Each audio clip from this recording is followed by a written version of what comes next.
For a time, we tried to contact him by radio, but no response.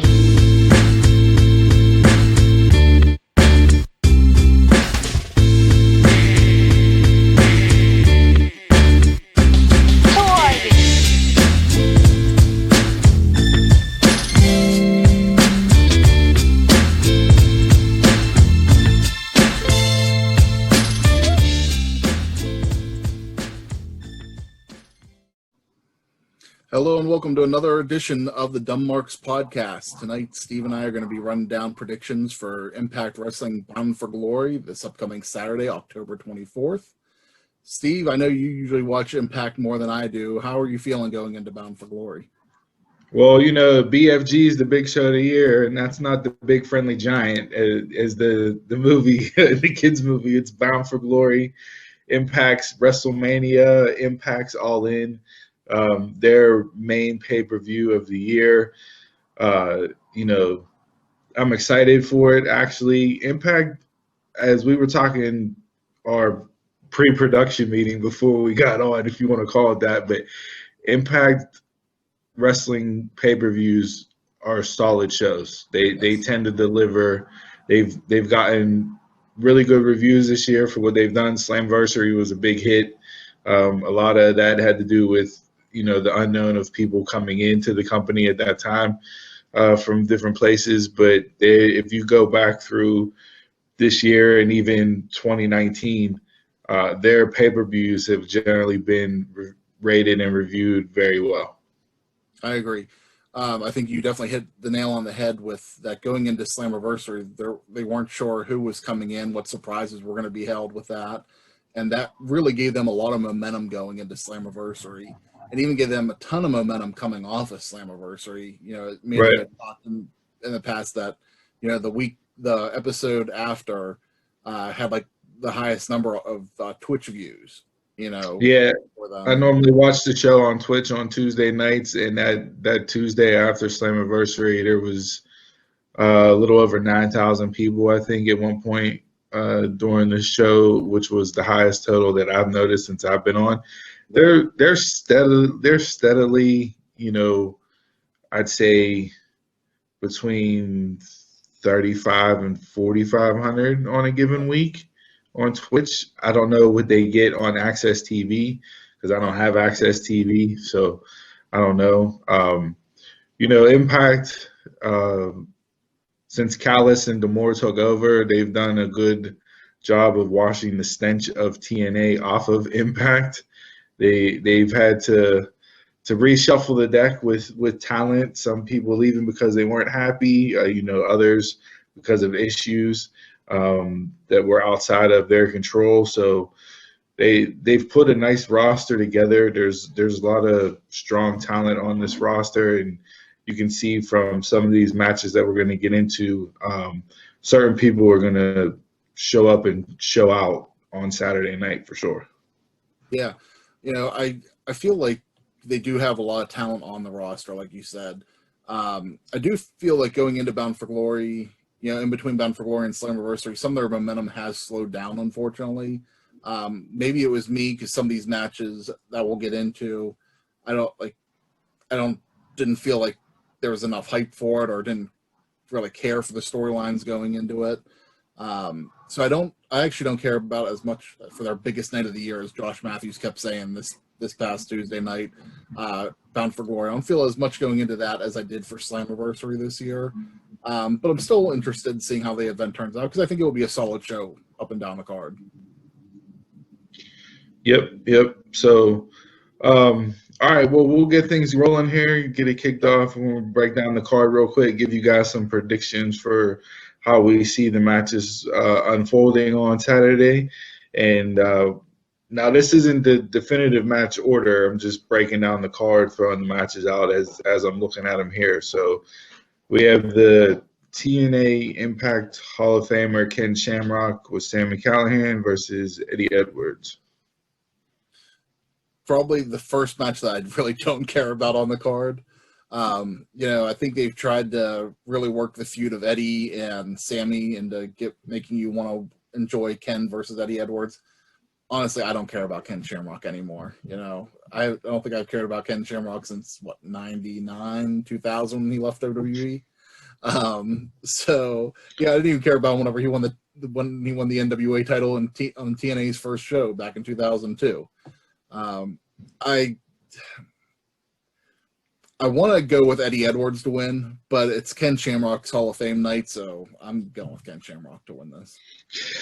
Yeah, Sammy's back to doing his hacker gimmick type deal. That he's done before in the past. He's gotten away from the OVE gimmick that he ran with there for a while, that he took straight to the mountaintop and got the Impact World Championship out of that.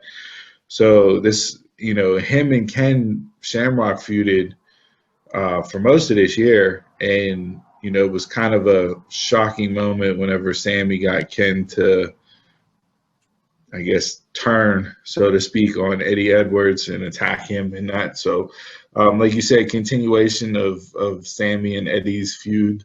That's nowhere near as hot as it was whenever the baseball bat incident happened. No. So, I mean, hey, it's a way to get the Hall of Famer on the show, give him a match. More than likely, it'll be Shamrock's last match in Impact. He's had a decent run with them since coming back. He still looks phenomenal, even though he's 55, 56 years old. Right. I mean, he still looks phenomenal for being where he is. He's in better shape than I am at 36. Yeah, well, go figure, right? We're the Tons of Fun Power Hour isn't the nickname on the show for a reason. We got two similar wrestlers on the graphic for a reason, right? Exactly. So that's the I'm not necessarily interested in this match per se, but it's a way to get the Hall of Famer on the card. Yeah. All right, so next match listed here is Moose versus EC3 at an undisclosed location match. Me and you had talked about this on the show before. I think this match has potential. Could possibly be show stealer of the night, depending on how it goes. The only thing that I'm really interested in seeing in the development of this match is I don't believe TNA's done a cinema match since the Hardys and Jeremy Borash have left. So they haven't. So it's kind of like that's what Impact TNA were kind of like the ones that started the cinema match, because of the Hardys. Yep. And that's kind of been the standard, the bar, to follow. So can they still handle it with the people that had, really created it gone? So I'm interested to seeing how this match plays out, what they do with it. I'm expecting it to be where EC3's been doing his promos, wherever that undisclosed location's at. That's where I'm kind of expecting the match to be. Doesn't mean that's where it's going to happen, but that's my guess. So yeah, I'm really interested in seeing. This is really EC3's first match in TNA since he's come back. So I'm going with EC3 to win this. He's probably the hottest independent wrestler right now, and I think it'd be almost stupid to have him in his element of this match and lose to Moose on his first night out. Yeah, you saw him last week pop up on ROH TV, so I'm interested to see where he goes with that, and with this character controlling your narrative. So going into this match, the build has been done really well. They've really let EC3 run with the ball here with this character and shape it and get it to go where it needs to go. Yeah. I think he's done a good job of bringing another side of Moose out that we haven't seen per se yet from Moose. And I think this match is going to even further that character development for Moose. I think part of this persona for EC3, I think, is going to get people he gets in the feuds with. He's going to have them, awake and realize whatever potential and form that they're supposed to be. He hint on that with the promo that he cut on Tuesday night with Jimmy Jacobs sitting there. So I'm interested to see where it goes. I think it'll be done well if, given Impact's past, although the people that did those shows aren't there no more. So we'll see if whoever can step in and take over that role. I'm hoping it turns out well for them for this match in particular. So yeah. I'm going to go with EC3 as well, but I think the match is going to be more. EC3 will win, but this will be more about the changing of Moose going forward. Okay. Kind of like maybe a pass. All right. So next development. Yeah. So next match I see here, we got the Call Your Shot Gauntlet match. There's a ton of people in this match. I'm not going to read everybody off that's in it. Just some of the I guess the big names in here are Heath. And if you've been following along with Impact, if Heath or Rhino wins the Gauntlet, then Heath has a contract with Impact Wrestling. If Heath and Rhino do not win the Gauntlet match, not only does Heath not get an Impact contract, Rhino is terminated and will be fired from Impact Wrestling. So he won't have a job no more either. So that's kind of the main storyline going into this Gauntlet match. So I mean, just off of that stipulation alone, it kind of tells me that Heath and Rhino, one of the two of them, are going to win this match.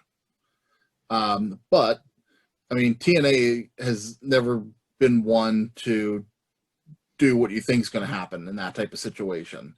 They always had that the feast or fired stipulation, where someone always got fired every year. So that was always the unknown. And I think this is their new version of that, or their version of Money in the Bank, where the winner, whoever it is, gets to call their shot at whatever championship that they want at whatever time they want to, at whatever time they choose. So it's their version of that, the updated version of Feast or Fired, which I like. That was a good concept. Whenever they did it, the briefcases, you'd open it up. One person would have an X Division title shot, one person would have the World Heavyweight title shot, another person would get fired. So, and you were always usually surprised by the person that was getting fired. So right there, we don't know, Heath just came in at Slammiversary. We don't know what his contract is. So maybe he only signed a short-term deal with them through Bound for Glory. So maybe he doesn't have a deal. He doesn't have a deal. This is to get a contract. What are you talking about? Okay. We're to go kayfabe, huh? Did you not see the negotiation segment with him and D'Amore? I mean, yes. That was done really well. By the way, they both were great in that segment. So if this is it for them, I could see them that being the reason why they lose. Kind of going in, I don't know. I'd probably go Rhino winning the match more than anything over Heath. The person I really want to see win it is Tenille Dashwood. Big fan of hers ever since she was Emma. And, she's come and gone from different organizations like Ring of Honor. She's been Impact before. So I would just like to see her, finally get a push for a title. Even if she doesn't win the title that she, I'm guessing would probably go for the Impact Knockouts Championship. But even if she doesn't win it, I'd just like to see what they can do with her for the build-up. Yeah, it'll be interesting to see. Impact is the one company that plays up the women versus men in the intergender wrestling. Mm-hmm. And there's 4 women in this Call Your Shot Gauntlet match. You said you brought up Tenille. There's Taya Valkyrie, Havoc, and Alicia Edwards are the other 3. So you have 4 women in this match. We'll see how that shakes out. But they've done intergender wrestling well. I mean, they have. Tessa was the champion. It was believable. It was a great story. In the further up in this card, we'll get into another woman involved in an intergender match on Saturday night with Jordan Grace. So yeah, I mean they do it well. We'll see how they go. I think when we break down the women's championship match, I think you'll kind of see where I have Tenille going Okay. after we talk about that match. So, all right. So you said Rhino or Heath? Yeah. That's who I think's going to win. Yeah, but I my money mean, would be on Tenille. he has kids. You know, it's Heath. It's Heath for Impact, which has been a great. I don't know if Jimmy Jacobs is behind that storyline or whatever, but that hashtag Heath for Impact during the times that we're in with the presidential election has been done quite well. So I'm going to go with Heath just because. They kept doing on Talking What's Shop. that? They kept doing on Talking Shop Mania this week. He was the one-man band. So Yeah.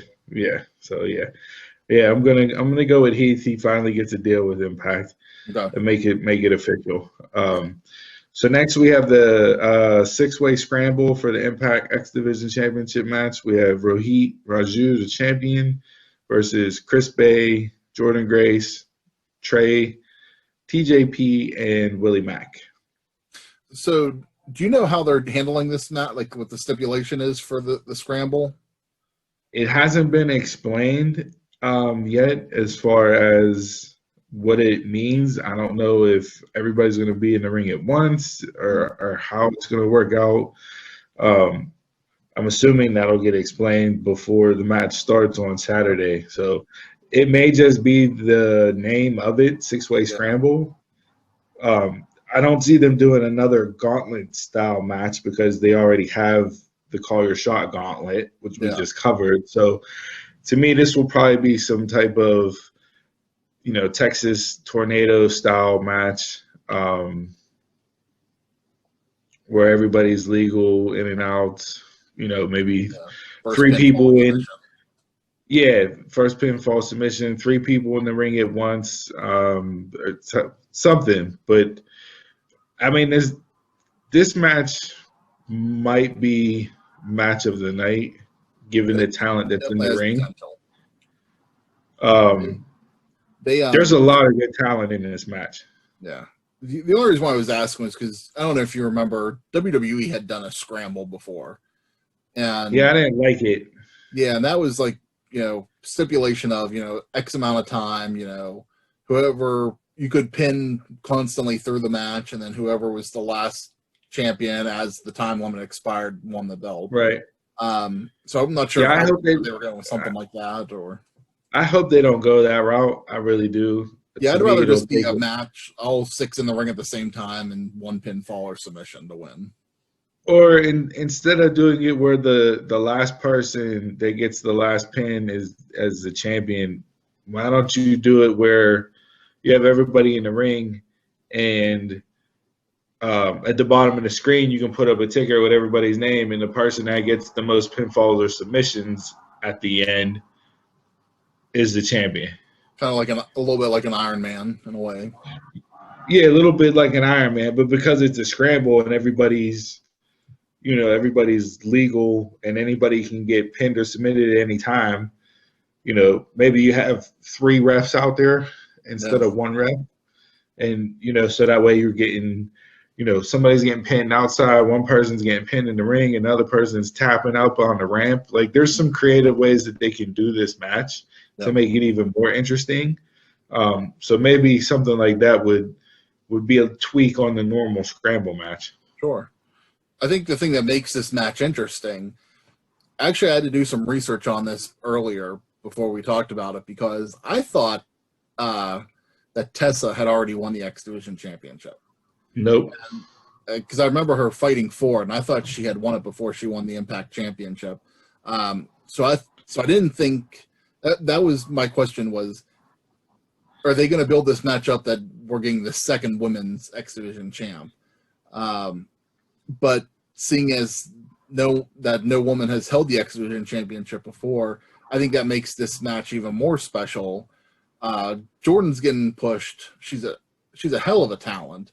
I think she has potential to be that next crossover female star that they've lost since Tessa's left the company. And I mean, there's some talent in this match, but I think it makes most sense to put the title on Jordan.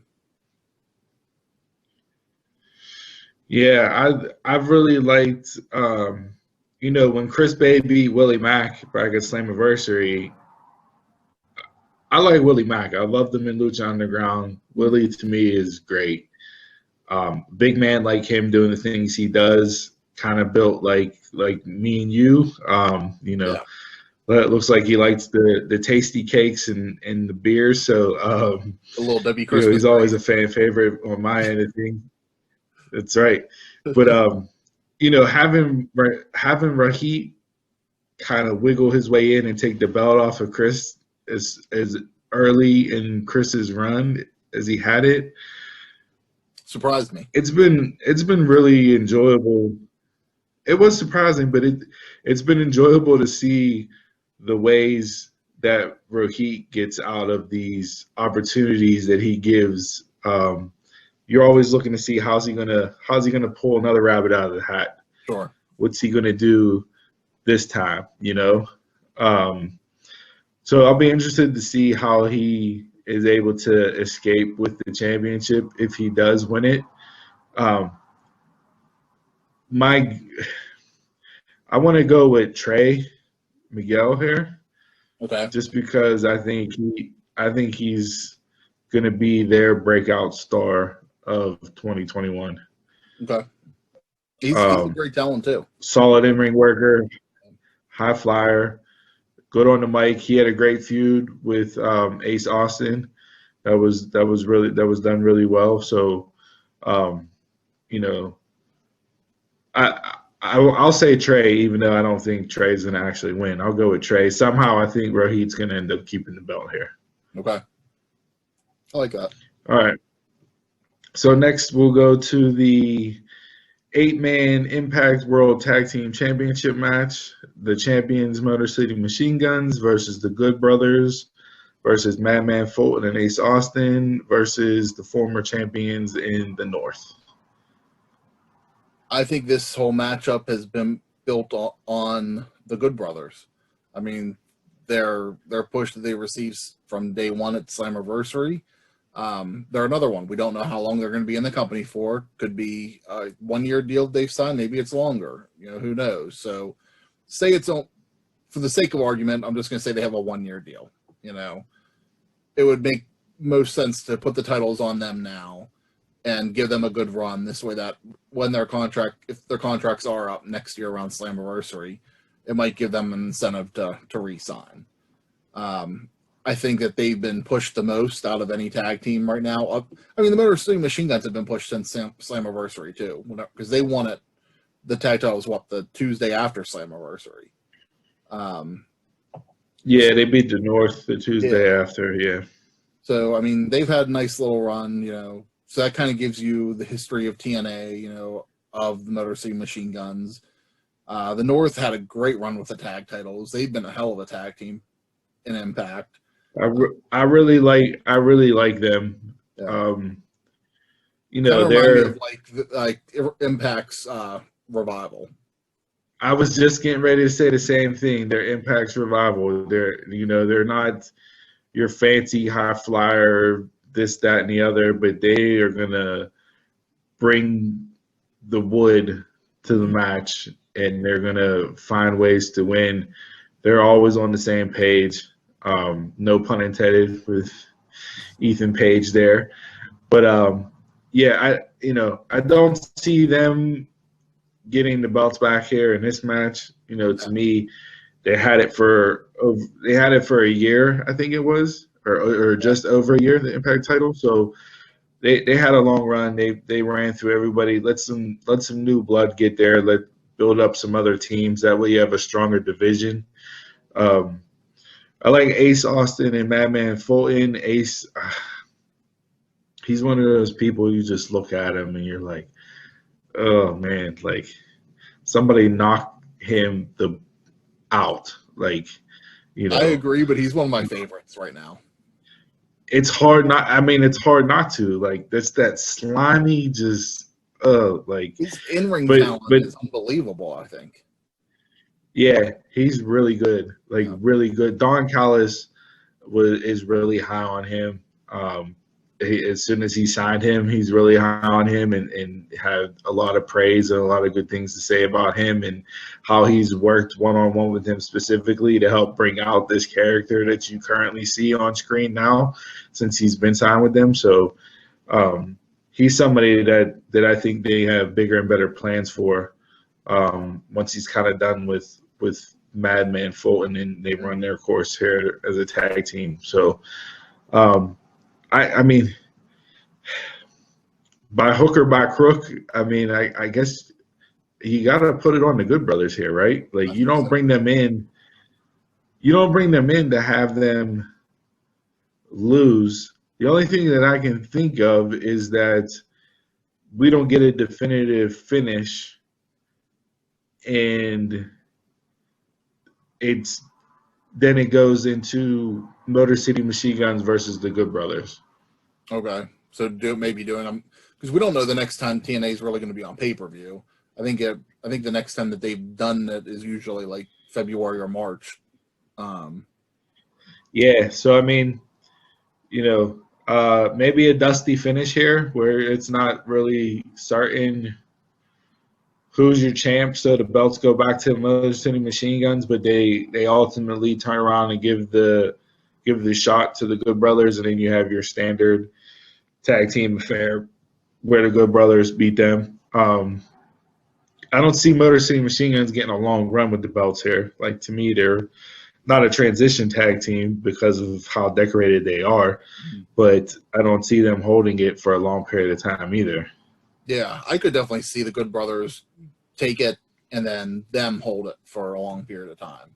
I'm not going to say it might not be a full year, but I could see them holding it at least for a couple pay-per-views.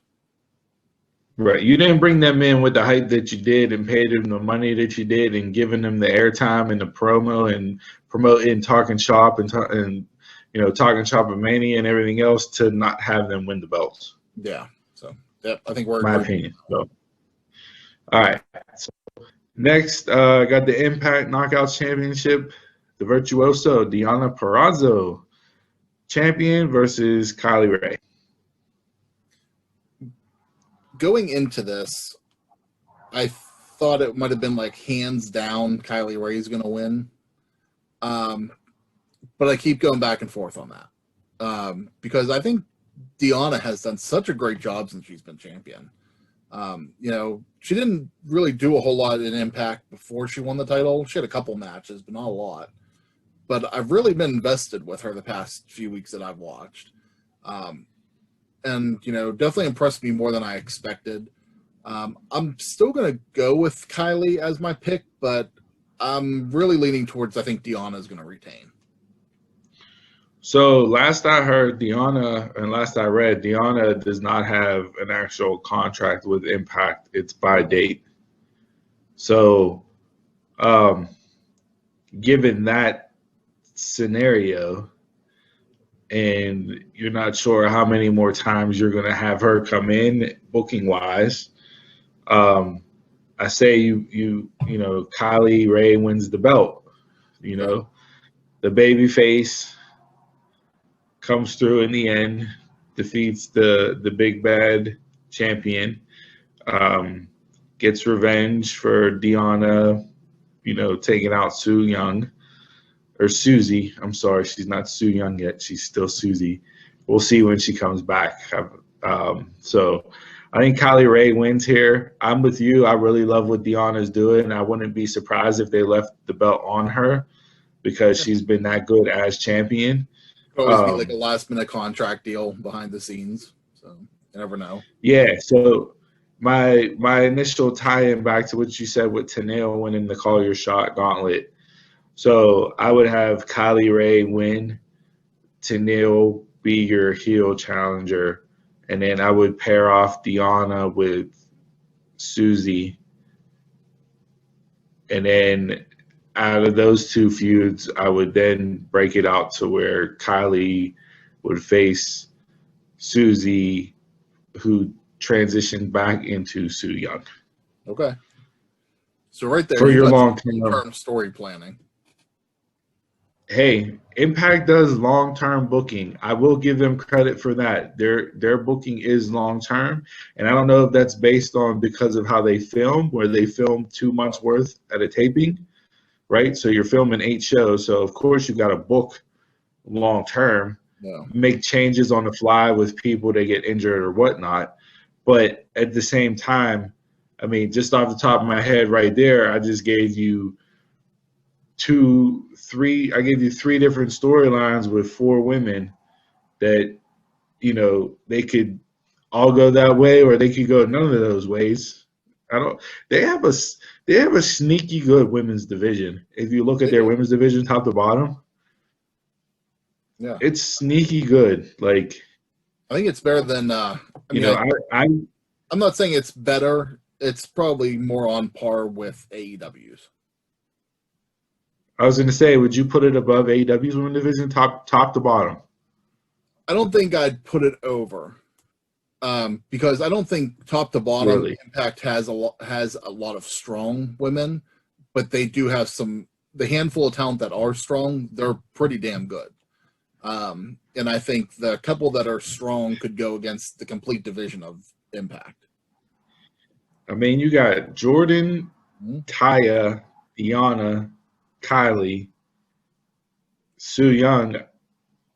I'll throw those 5 out there, and that's not even counting Tenille, who's You 6. got Havoc, I forget the chick that's with Havoc. Havoc.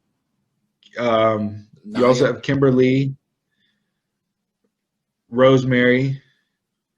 Like, I mean, that division is a lot deeper than what people give it credit for. So, I don't want to talk on this, but you mentioned Rosemary. Not into the wedding angle at all. So the wedding angle, and for you guys that haven't watched Impact Wrestling, you're like, oh, another wrestling wedding, great. No, this wedding angle came out of about a month, probably 4 or 5 weeks worth of storytelling that they did on what they called Wrestle House. Yeah. Which was their version of the Real World. The MTV show, The Real World, not the world we're living in as the real world, but the MTV show from back in the day, The Real World, where everybody lives under one roof. Rosemary kind of set it up in an alternate plane to have them transported there to where, it was the wake-up call that Johnny Bravo needed to pick her over Taya. So, yeah. That wedding is going to be a complete shit show, and I can't wait for it. Yeah. So I'm really looking forward to that. I think it's going to be really. I think for wrestling weddings, it's definitely going to be better than the Lashley Lana wedding. I can give you that. I can bet money on that. So I'll give you that. All right, and then to round out the card, the main event, Impact World Championship, Eric Young as a champion versus Rich Swann. I honestly do not care about this match at all. Even the hype this week just did nothing for me. I'm not, me, I'm not an EY fan at all. That's why you can't buy into it, because you don't like Eric Young.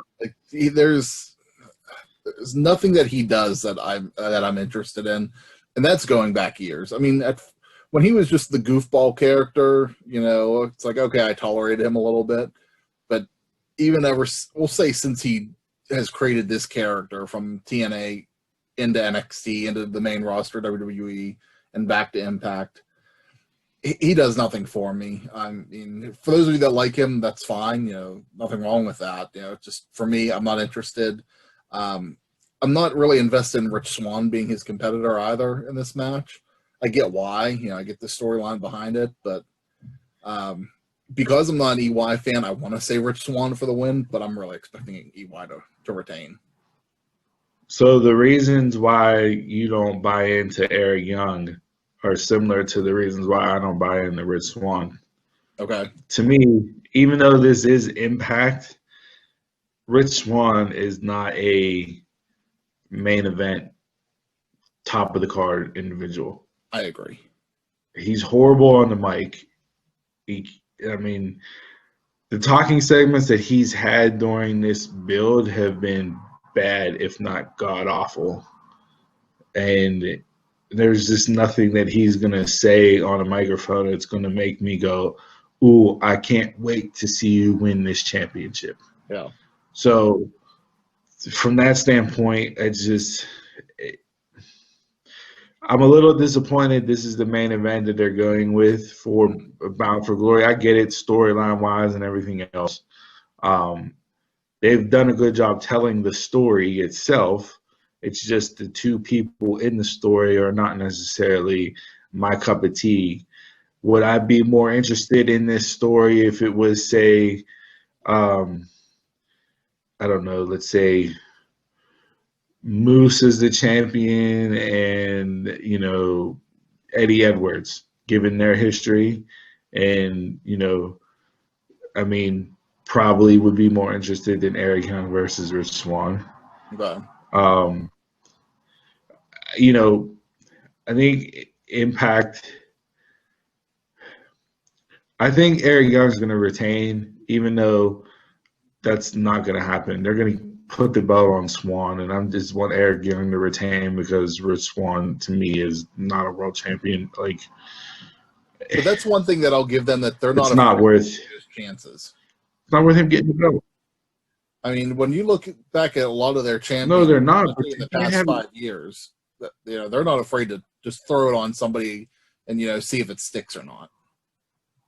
Okay, but if you look back at it, take TNA out of the equation. If you just look back at the champions that have been under Callis and D'Amore, okay, that they've just thrown the belt on that people wouldn't normally think would be a champion.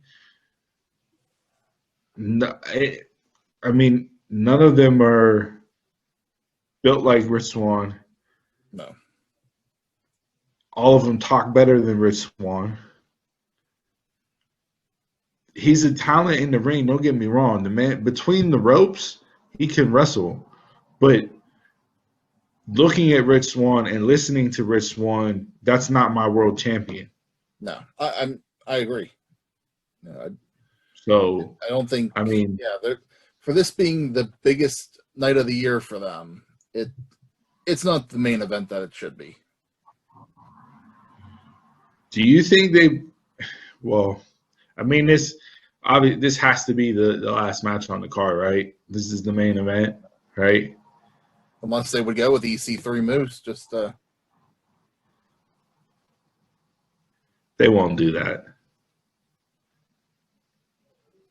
I mean, they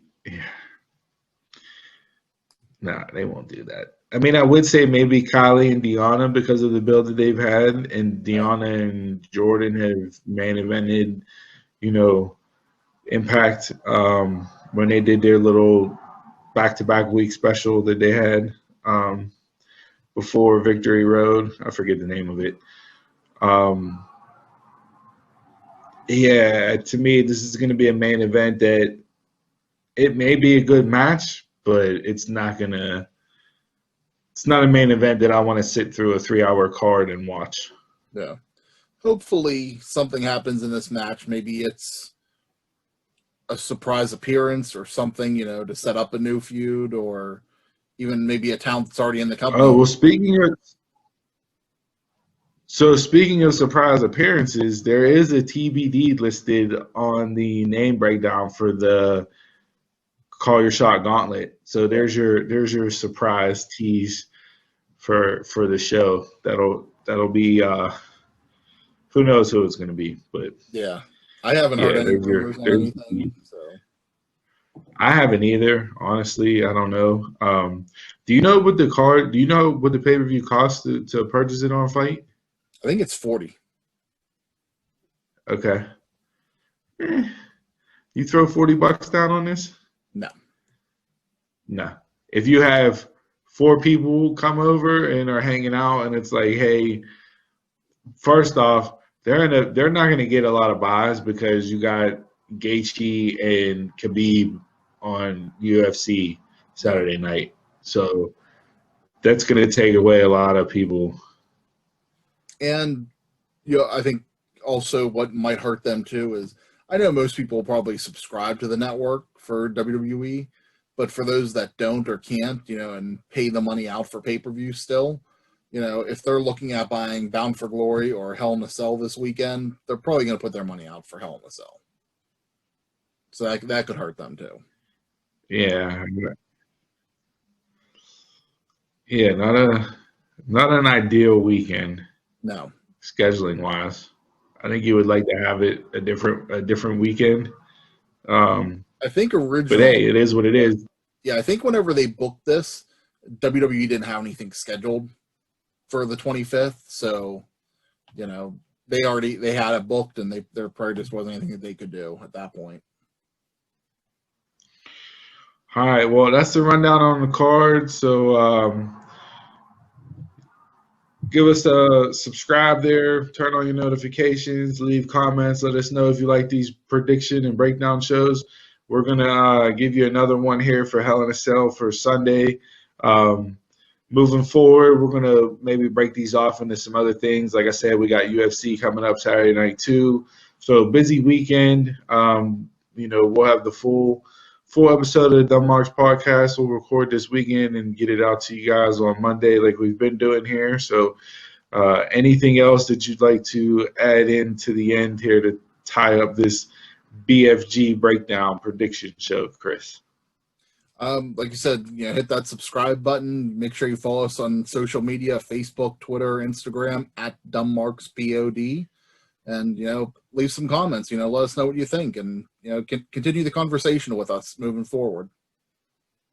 Oh, and I did reach out to Gallows Anderson and Rocky Romero about reserving our bottle of the Talking Shop whiskey. Great. So we'll see if we got added on the reserve list. They were only doing 100 bottles. I don't know if we got in on time, but if we did get in and we do get a bottle of the Talking Shop whiskey, you guys will be getting a breakdown of that on our Drink of the Week segment on the regular pod. So I think that comes. So we're recording this right now, Thursday the 22nd. I think the whiskey comes out tomorrow, right? Friday the 23rd. I believe so. Yes. Sweet. So cool. Yeah. So we'll see. I know they're doing a meet and greet for it, live and virtual, I believe. So, but yeah, I reached out whenever they first made the announcement to reserve it. I sent the email over to the email address they provided and gave the information that. So I'm waiting to hear back and see if we made the first 100 people to get on the reserve list. If not, I'm sure when they bring out a second batch or third batch, we'll get it eventually and break it down on the Drink of the Week segment for sure. Yeah, love it. All right, we'll get ready for some good wrestling from Impact on Saturday night, Bound for Glory. And until next time, you guys can catch us around the way.